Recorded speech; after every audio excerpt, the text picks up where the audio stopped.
Hi friends, எல்லோரும் எப்படி இருக்கீங்க? நல்லா இருக்கீங்க நம்புகிறேன். நானும் ரொம்பவே நல்லா இருக்கேன். இந்த வீடியோ பார்த்தீங்கன்னா டே 87க்கான டயட் ஃபுட் தான் ஃப்ரெண்ட்ஸ் பார்க்க போகிறோம். இன்றைக்கி சேலத்துலேருந்து சென்னை நாங்கள் கிளம்புறோம்.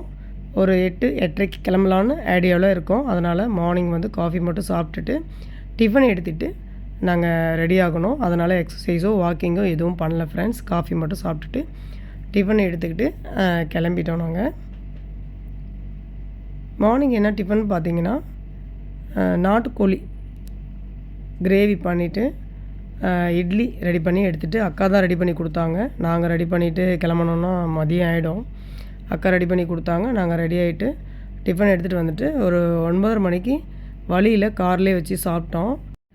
டிஃபன் பார்த்திங்கன்னா மருமக தான் 3 இட்லி கறி வச்சு கொடுத்தது. நிறைய கறி வச்சு கொடுத்துருச்சு.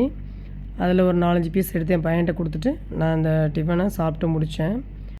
நாட்டுக்கோழி கிரேவி செம்ம சூப்பராக இருந்தது. அக்கா சூப்பராக பண்ணியிருந்தாங்க. டேஸ்ட்டாக திருப்தியாக சாப்பிட்டு முடித்தேன். மதியத்துக்கு பார்த்திங்கன்னா வழியில் ஒரு மாதுளம்பழ ஜூஸ் மட்டும் தான் சாப்பிட்டோம். ஏன்னா காலையில் ஹெவியாக சாப்பிட்டாச்சு. சிதம்பரத்தில் பையனோட ஃப்ரெண்டு கல்யாணம் முடிச்சுட்டு நாங்கள் மறுபடியும் சென்னை வீட்டுக்கு வரதுக்குள்ளே மணி 8-8:30 ஆகிடுச்சி. வந்துட்டு 3 வாழைப்பழம் சாப்பிட்டுட்டு படுத்துட்டேன் ஃப்ரெண்ட்ஸ். அதுதான் என்னையோட டயட்டு. பாய் பாய்.